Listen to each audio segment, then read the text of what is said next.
Class 10 science के physics segment का chapter है लाइट रिफ्लेक्शन एंड रिफ्रैक्शन। ये इसका पार्ट 7 है। प्रीवियस क्लास में हमने साइन कन्वेंशन को समझा था कि स्फेरिकल मिरर से रिलेटेड न्यूमेरिकल्स को सॉल्व करते समय हमें किस तरह के साइन कन्वेंशन को फॉलो करना है। आज की क्लास में हम समझेंगे मिरर फार्मूला को और मैग्नीफिकेशन को। अभिवादन स्वीकार करें एम.एच. रब्बानी का विद्या दृष्टि के इस मंच से।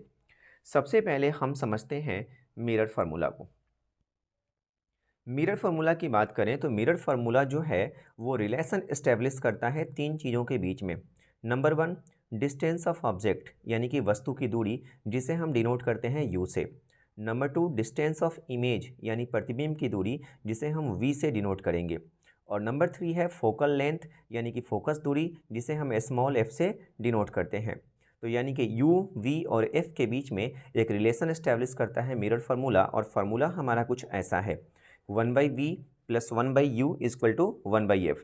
अगर आप यहाँ पे नोटिस करें तो देखिए इसमें ना तीन वेरिएबल हैं हमारे पास, एक है v, दूसरा u और तीसरा f। इन तीनों में से अगर कोई भी दो वेरिएबल हमें पता है तो तीसरा हम फाइंड कर सकते हैं। एज फॉर एग्जांपल मान के चलिए कि अगर आपको ना क्वेश्चन में गिवन है डिस्टेंस ऑफ इमेज यानी v की वैल्यू गिवन है, ठीक है। इसी तरह अगर आपको फोकल लेंथ गिवन है तो आप डिस्टेंस ऑफ ऑब्जेक्ट यानी u की वैल्यू को फाइंड इजीली कर सकते हैं। कभी कभी ऐसा हो सकता है कि क्वेश्चन में ना फोकल लेंथ गिवन न होकर बल्कि क्या दिया हो, आपको दे दिया गया हो रेडियस ऑफ कर्वेचर यानी r की वैल्यू। तो एक और रिलेशन है और वो है रेडियस और फोकल लेंथ के बीच में, और ये रिलेशन यहाँ आप देख सकते हैं r इक्वल टू 2f। इसका मतलब क्या है कि स्फेरिकल मिरर में जो रेडियस ऑफ कर्वेचर होता है वो क्या होता है, तो वो फोकल लेंथ का डबल होता है। या आप इसे दूसरे तरीके से भी इंटरप्रेट कर सकते हैं कि जो फोकल लेंथ है उसे आप कह सकते हो कि वो होता है r/2, यानी कि रेडियस का क्या होता है, आधा होता है। तो अगर हमें रेडियस ऑफ कर्वेचर दिया गया है तो हम इजीली फोकल लेंथ क्या कर सकते हैं, फाइंड कर सकते हैं, और फिर हम मिरर फार्मूला का यूज़ कर सकते हैं। आइए समझते हैं मैग्नीफिकेशन को। ठीक है, मैग्नीफिकेशन के बारे में क्या लिखा गया है कि it express the ratio of height of image and height of object, यानी कि इमेज के हाइट और ऑब्जेक्ट के हाइट के रेशियो को हम कहते हैं मैग्नीफिकेशन। मैग्नीफिकेशन से हमें क्या पता चलता है, तो मैग्नीफिकेशन से हमें ये पता चलता है कि जो इमेज है ना वो ऑब्जेक्ट के कंपैरिजन में कितना बिग या कितना स्मॉल है। इसे हम डिनोट करते हैं स्मॉल m से, और इसके लिए जो हमारे पास फॉर्मूला है मैग्नीफिकेशन का वो आप यहाँ पे देख सकते हैं, m equal to height of image upon height of object. अब हाइट ऑफ इमेज जो है ना इसे हम डिनोट करते हैं किससे, h डैश से, और हाइट ऑफ ऑब्जेक्ट को हम डिनोट करते हैं h से।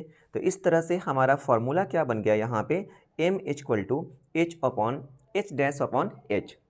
एक और फार्मूला है मैग्नीफिकेशन का, और वो फार्मूला जो है वो रिलेशन एस्टैब्लिश करता है किसके बीच में, तो डिस्टेंस ऑफ इमेज और डिस्टेंस ऑफ ऑब्जेक्ट के बीच में, यानी m is equal to minus v upon u. तो इन दोनों इक्वेशन को अगर हम क्लब करके देखें, कंबाइन करके देखें, तो हमारा फाइनल जो इक्वेशन बनता है वो बनता है ये।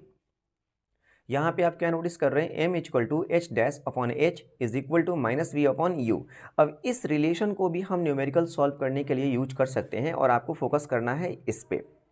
ठीक है, अगर आप यहाँ नोटिस करें h dash upon h equal to minus v upon u, तो यहाँ पे चार वेरिएबल हैं। एच डैश का मतलब क्या हुआ, तो ये हो गया आपका हाइट ऑफ इमेज, एच यानी कि हाइट ऑफ ऑब्जेक्ट, और ये v क्या है यानी डिस्टेंस ऑफ इमेज, और u क्या है डिस्टेंस ऑफ ऑब्जेक्ट। अब इन चार वेरिएबल में से किसी भी तीन वेरिएबल की वैल्यू अगर आपको पता हो तो आप चौथे की वैल्यू फाइंड कर सकते हैं। जैसे अगर मैं कहूँ कि हमें हाइट ऑफ इमेज पता है, हमें हाइट ऑफ ऑब्जेक्ट भी पता है, और अगर हमें डिस्टेंस ऑफ ऑब्जेक्ट पता है तो हम इजीली डिस्टेंस ऑफ इमेज जो है फाइंड कर सकते हैं। तो इस फार्मूला का हम न्यूमेरिकल सॉल्व करने में यूज़ करेंगे। अगली जो एक वीडियो होगी उसमें ना इस चैप्टर से रिलेटेड जो आपके एनसीईआरटी के अंदर न्यूमेरिकल्स दिए गए हैं वो डिस्कस किए जाएंगे, और सीबीएसई ने कुछ क्वेश्चन जो पूछे हुए हैं ऑलरेडी वो भी डिस्कस किए जाएंगे। तो वहाँ पर इन फार्मूलाज का ना एप्लीकेशन हम देखेंगे। आइए समझते हैं हम मैग्नीफिकेशन और साइज ऑफ इमेज के बीच क्या रिलेशन है। देखिए, आप ना मैग्नीफिकेशन को देख कर ना इमेज का साइज बता सकते हो। जैसे कि यहाँ नोटिस कीजिए, मैग्नीफिकेशन की वैल्यू 1 है, इसका क्लियर मतलब है कि जो हाइट ऑफ इमेज है ना वो हाइट ऑफ ऑब्जेक्ट के बराबर होगा। कैसे होगा, तो आप इस फार्मूला को एक बार यहाँ ध्यान दीजिए। देखिए मैग्नीफिकेशन का फार्मूला क्या है, height of image upon height of object. तो m की वैल्यू 1 कब आएगी, तो m की वैल्यू 1 तब आएगी जब ये दोनों क्या हो जाएं, कट जाएं। तो दोनों सेम होंगे तो कटेंगे और हमें वैल्यू क्या मिलेगी, 1 मिलेगी। इसका मतलब है कि h डैश और h दोनों की वैल्यू क्या होनी चाहिए, सेम। और h डैश का मतलब क्या हुआ, हाइट ऑफ इमेज, और h का मतलब क्या हुआ, हाइट ऑफ ऑब्जेक्ट। तो यानी अगर m की वैल्यू 1 आ रही है तो क्लियर है कि जो हमारा हाइट ऑफ ऑब्जेक्ट होगा वो हाइट ऑफ इमेज के बराबर होगा। दूसरा केस जो है, m की वैल्यू जो है वो क्या है, 1 से छोटी है। तो m की वैल्यू अगर 1 से छोटी है, इसका क्लियर सा मतलब है कि जो हमारा इमेज का हाइट है ना, ठीक है, यानी जो हाइट ऑफ इमेज है वो ऑब्जेक्ट के कंपैरिजन में क्या होगा, छोटा होगा। आप इसे यहाँ फिर से प्रैक्टिकली समझने का प्रयास करें। देखिए m की वैल्यू 1 से छोटी आनी है। जैसे एग्जांपल के तौर पे मान के चलो कि हम ले लेते हैं हाइट ऑफ इमेज हमने ले लिया 4, ठीक है, और हमने ले लिया हाइट ऑफ ऑब्जेक्ट 5 सेंटीमीटर। तो अगर आप इसे सॉल्व कीजिएगा तो क्या आएगा, 0.8, और ये वैल्यू क्या है, 1 से छोटी है। तो आपने क्या नोटिस किया कि हाइट ऑफ इमेज जो है 4 सेंटीमीटर है और हाइट ऑफ ऑब्जेक्ट क्या है, 5 सेंटीमीटर है। इसका मतलब हाइट ऑफ इमेज जो है वो ऑब्जेक्ट से क्या है, कम है। तो मैग्नीफिकेशन की वैल्यू 1 से अगर कम आ रही है, इसका क्लियर मतलब है कि जो इमेज है हमारा वो ऑब्जेक्ट से क्या बना है, छोटा बना है। इसी तरह अगर हम तीसरे केस को देखें जिसमें कि m की वैल्यू जो है 1 से बड़ी है, यानी मैग्नीफिकेशन हमारा 1 से बड़ा है, इसका क्लियर सा मतलब है कि हमारा जो हाइट ऑफ इमेज है ना वो ज़्यादा होगा। कैसे होगा, प्रैक्टिकली आप नोटिस कीजिए। सपोज कीजिए कि अगर मैंने मान लिया कि हाइट ऑफ इमेज कितना है, 5 सेंटीमीटर है, और हाइट ऑफ ऑब्जेक्ट जो है वो 4 सेंटीमीटर है। तो अगर आप इसे सॉल्व करें तो 4 1 जा 4, और ये हो जाएगा 1.25। तो ये वैल्यू क्या मिल रही है आपको, 1 से बड़ी मिल रही है। यानी क्लियर है, कभी भी आप मैग्नीफिकेशन का वैल्यू 1 से अगर बड़ा देखते हैं ना ऑब्जेक्टिव में, और वहाँ पे अगर ये पूछा जाए कि इमेज का साइज क्या होगा, तो आप क्लियरली बोल सकते हैं कि इमेज जो होगा वो इमेज जो होगा वो ऑब्जेक्ट से बड़ा होगा। और अगर m की वैल्यू 1 से छोटी है, इसका मतलब है कि हमारा इमेज छोटा है, और m की वैल्यू अगर 1 के इक्वल है, यानी कि ऑब्जेक्ट और इमेज दोनों क्या होंगे, बराबर होंगे। मैग्नीफिकेशन के साइन और साइन को देखकर हम ना नेचर ऑफ इमेज बता सकते हैं। अब कैसे बताएंगे नेचर ऑफ इमेज, ठीक है, इसको आप समझिए। यहाँ पे ये जो फार्मूला लिखा गया है, अगर आप इस फार्मूला को नोटिस करें, फिलहाल आप ना इसे इग्नोर कर दें, ठीक है। m equal to h dash upon h, ठीक है। अब क्लियर सी बात है कि m की वैल्यू क्या आनी है, पॉजिटिव लानी है हमें, पॉजिटिव। तो आप ख्याल करेंगे, देखिए हाइट ऑफ ऑब्जेक्ट जो होता है वो तो हमेशा पॉजिटिव ही होगा, नीचे वाली वैल्यू हमेशा क्या है, पॉजिटिव। क्यों, क्योंकि आपको पता है कि जो प्रिंसिपल एक्सिस होता है, ऑब्जेक्ट हमेशा प्रिंसिपल एक्सिस के एबव होता है। तो प्रिंसिपल एक्सिस के एबव जो हाइट्स होते हैं उनको हम क्या मानते हैं, पॉजिटिव मानते हैं। तो हाइट ऑफ ऑब्जेक्ट यानी नीचे वाली वैल्यू हमेशा क्या होनी है, पॉजिटिव होनी है, ठीक है। अब सवाल है कि m की वैल्यू पॉजिटिव आने का मतलब है कि हाइट ऑफ इमेज भी क्या होना चाहिए, पॉजिटिव होना चाहिए। और हाइट ऑफ इमेज पॉजिटिव आने का मतलब है कि इमेज भी हमारा प्रिंसिपल एक्सिस के एबव बनना चाहिए। अब आप सोच के देखिए, कनकेव मिरर में हमारे पास 6 केसेस थे, उसमें जो छठा केस था जिसमें कि हम पोल और फोकस के बीच में, कहाँ पे हम रख रहे थे, पोल और फोकस के बीच में हम ऑब्जेक्ट रख रहे थे, तो हमारा इमेज कहाँ बनता था, वो कनकेव मिरर के पीछे बनता था, और वो इमेज हमारा प्रिंसिपल एक्सिस के एबव होता था, और उसे हम क्या बोलते हैं, वर्चुअल बोलते हैं। यानी कि आप मैग्नीफिकेशन के साइन को देखकर आप ये बता पाएंगे कि इमेज का नेचर क्या होगा। यानी मैग्नीफिकेशन की वैल्यू अगर पॉजिटिव है तो इमेज क्या होगा, वर्चुअल, और अगर निगेटिव है तो इमेज क्या होगा, रियल होगा। इसे ना हम अभी मिरर का एक इमेज लेंगे, वहाँ पे मैं आपको फिर से इसे समझा दूंगा। मैग्नीफिकेशन को देखकर आप मिरर को भी आइडेंटिफाई कर सकते हैं। ये जो चीज़ें आज मैं डिस्कस कर रहा हूँ ये ऑब्जेक्टिव को हैंडल करने में काफ़ी हेल्पफुल होंगे। यानी आप मैग्नीफिकेशन की वैल्यू देखिए, और वैल्यू दिया होगा और उसके बेस पर आपसे पूछेगा कि ये कौन सा मिरर है। तो देखिए अगर मैग्नीफिकेशन की वैल्यू ना निगेटिव है तो कन्फर्म है कि वो क्या है, कनकेव है। निगेटिव है तो क्या है, कन्फर्म है कि कनकेव है, उसमें कोई डाउट नहीं है। लेकिन अगर m की वैल्यू आपकी पॉजिटिव आ गई, मैग्नीफिकेशन पॉजिटिव आ गया, तो फिर कनकेव भी हो सकता है, कन्वेक्स भी हो सकता है। तो कैसे क्लियर होगा, तो फिर आपको देखना होगा कि मैग्नीफिकेशन की वैल्यू जो है 1 से बड़ी है या 1 से छोटी है। अगर मैग्नीफिकेशन की वैल्यू 1 से बड़ी है तो फिर वो कनकेव है, क्योंकि कनकेव में ही क्या होता है, इमेज हमारा ऑब्जेक्ट से बड़ा बनता है। और अगर मैग्नीफिकेशन की वैल्यू 1 से छोटी है, इसका मतलब वो क्या है, कन्वेक्स मिरर होगा। इसी तरह मैग्नीफिकेशन के बेस पर हम प्लेन मिरर को भी क्या कर सकते हैं, एक्सप्लेन कर सकते हैं।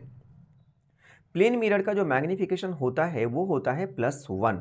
अब यहाँ पे जो प्लस है वो प्लस साइन क्या इंडिकेट कर रहा है, तो प्लस साइन इंडिकेट करता है कि इमेज कैसा होगा, वर्चुअल होगा।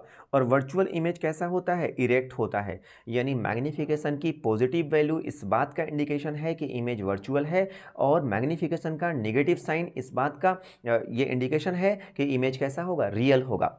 और रही बात 1 की, तो 1 ये इंडिकेट कर रहा है कि साइज ऑफ द इमेज जो है ना वो ऑब्जेक्ट के क्या होगा, इक्वल होगा। अब यहाँ पे ना हम कुछ चीज़ों को नोटिस करते हैं कि मैग्नीफिकेशन की वैल्यू हमें कब पॉजिटिव मिलेगी, ये नोटिस करते हैं। आप इस फॉर्मूला को नोटिस कीजिए। हमने क्या बोला कि मैग्नीफिकेशन की वैल्यू हमें क्या चाहिए, प्लस में चाहिए। तो आपको पता है ये क्या है, हाइट ऑफ ऑब्जेक्ट, और ये क्या है, हाइट ऑफ इमेज। तो हाइट ऑफ ऑब्जेक्ट तो हमेशा क्या होता है, पॉजिटिव ही होता है, क्योंकि ऑब्जेक्ट हमेशा कहाँ होता है, प्रिंसिपल एक्सिस के ऊपर होता है। ठीक है। अब सवाल ये है कि m की वैल्यू पॉजिटिव तो तभी आएगी जब हमारा यहाँ पे हाइट ऑफ ऑब्जेक्ट भी पॉजिटिव हो और इमेज की हाइट भी क्या हो, पॉजिटिव हो। इमेज की हाइट पॉजिटिव होने का मतलब है कि इमेज कहाँ बनना है, इमेज यहाँ बनना है। और ये कौन सा केस होगा, जब ऑब्जेक्ट जो होगा फोकस और पोल के बीच में होगा। तो m की वैल्यू पॉजिटिव आएगी। ठीक है। तो कनकेव मिरर के अंदर इमेज कहाँ बन रहा है, वो बैक साइड द मिरर बन रहा है। ठीक है। और ये इमेज कैसा होगा, वर्चुअल होगा। तो आपने क्या देखा कि m की वैल्यू अगर प्लस में है तो इमेज जो है हमारा कैसा बन रहा है, वर्चुअल बन रहा है। यानी पॉजिटिव साइन को देखकर हम बता सकते हैं कि इमेज कैसा होगा, वर्चुअल होगा। इसी तरह आप नोटिस करें, फिर से देखिए, इसी फार्मूला को हमें नोटिस करना है। और आप ख्याल कीजिए, कनकेव मिरर के अंदर हमारे पास 6 केसेस थे। नंबर 1 में क्या था, ऑब्जेक्ट कहाँ था, इन्फिनिटी पर था। ठीक है। नंबर 2 में ऑब्जेक्ट हमारा कहाँ आ गया, तो वो आ गया बियॉन्ड सी। उसके बाद ऑब्जेक्ट कहाँ, centre of curvature. Then object कहाँ, तो सेंटर ऑफ कर्वेचर और फोकस के बीच में। उसके बाद ऑब्जेक्ट कहाँ, तो फोकस पे। और देन ऑब्जेक्ट कहाँ, फोकस और पोल के बीच में। तो आप यहाँ पे ना शुरू के 5 केसेज को बस ख्याल कीजिए। जब ऑब्जेक्ट इन्फिनिटी में था, इमेज कहाँ बनता था, फोकस पे, और वो पॉइंट साइज का। और ये जो इमेज बन रहा है ये किस साइड बन रहा है, तो ये इमेज बन रहा है रिफ्लेक्टिंग सरफेस के और ये इमेज क्या होगा, रियल इमेज होगा। लेकिन ये प्रिंसिपल एक्सिस के किधर बन रहा है, नीचे बन रहा है। तो हाइट ऑफ इमेज की वैल्यू हमारी क्या हो जाएगी, माइनस में हो जाएगी। हाइट ऑफ इमेज क्या होगा, माइनस में होगा।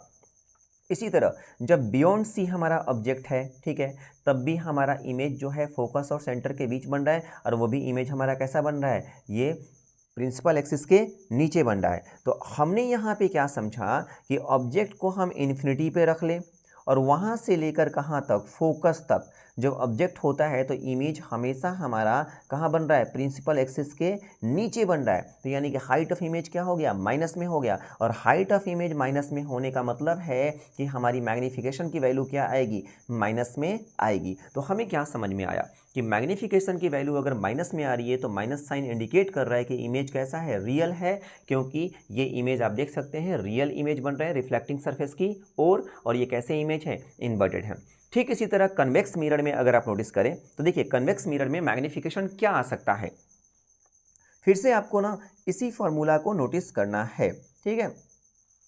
फॉर्मूला हमारे पास यही है, हाइट ऑफ ऑब्जेक्ट तो हमेशा क्या होना है, पॉजिटिव ही होना है। अब हाइट ऑफ इमेज देखिए, हमारे पास कन्वेक्स मिरर के अंदर इसके अंदर 2 ही केस था। एक केस था कि ऑब्जेक्ट जब है इन्फिनिटी में है, और दूसरा है ऑब्जेक्ट इन्फिनिटी और पोल के बीच कहीं भी है। दोनों केसेज में इमेज जो है हमारे इस साइड बन रहे थे। कहाँ बन रहे थे, हमारे इमेज इस साइड बन रहे हैं, यानी कि बैक साइड द मिरर बन रहे हैं। और ये इमेज आपको क्या दिख रहा है, ये इमेज प्रिंसिपल एक्सिस से एबव बन रहा है, प्रिंसिपल एक्सिस से एबव। तो हाइट ऑफ इमेज क्या हो जाएगा, वो हो जाएगा पॉजिटिव। पॉजिटिव यानी कि m की वैल्यू क्या आएगी, हमारी पॉजिटिव आएगी। इसका मतलब क्लियर है कि जब इमेज हमारा वर्चुअल होगा तो m की वैल्यू क्या होगी, पॉजिटिव होगी। इसी तरह प्लेन मिरर की देखिए, प्लेन मिरर की अगर आप बात करें तो मैग्नीफिकेशन का फॉर्मूला है height of image upon height of object. अब मैग्नीफिकेशन 1 हमारा क्यों आता है, तो सिंपल सी बात है, आप देखिए हाइट ऑफ ऑब्जेक्ट और हाइट ऑफ इमेज क्या है, सेम है। तो ये कट के वैल्यू कितनी आनी है, तो ये वैल्यू हमारी 1 ही आनी है। दूसरी बात अगर आप नोटिस करें यहाँ पे, तो मैग्नीफिकेशन की वैल्यू हमारी प्लस में आएगी। क्या आएगी, प्लस में आएगी। यहाँ पे प्लस में क्यों आएगी, हाइट ऑफ ऑब्जेक्ट तो प्लस ही है। हाइट ऑफ इमेज देखिए, तो हाइट ऑफ इमेज जो है प्रिंसिपल एक्सिस के एबव है, तो ये भी हमारा क्या है, पॉजिटिव है। इसीलिए मैग्नीफिकेशन का जो रिजल्ट आएगा वो क्या आएगा, पॉजिटिव आएगा। तो आई होप आज की क्लास में जो भी हमने स्फेरिकल मिरर का जो फार्मूला डिस्कस किया, इसके अलावा हमने मैग्नीफिकेशन की बात की, ये चीज़ें आपको समझ में आई होंगी। इन चीज़ों का ना एप्लीकेशन हम देखेंगे जब हम न्यूमेरिकल सॉल्व करेंगे। एक वीडियो हम डालेंगे जिस वीडियो में इससे रिलेटेड जो भी न्यूमेरिकल्स होंगे वो कैसे हैंडल करना है, उसका क्या अप्रोच होना चाहिए न्यूमेरिकल्स को समझने का, वो सारी चीज़ें डिस्कस की जाएगी। तो फिलहाल इस क्लास में इतना ही, मिलते हैं अगले वीडियो में। तब तक के लिए पढ़ते रहिए, व्यस्त रहिए और मस्त रहिए।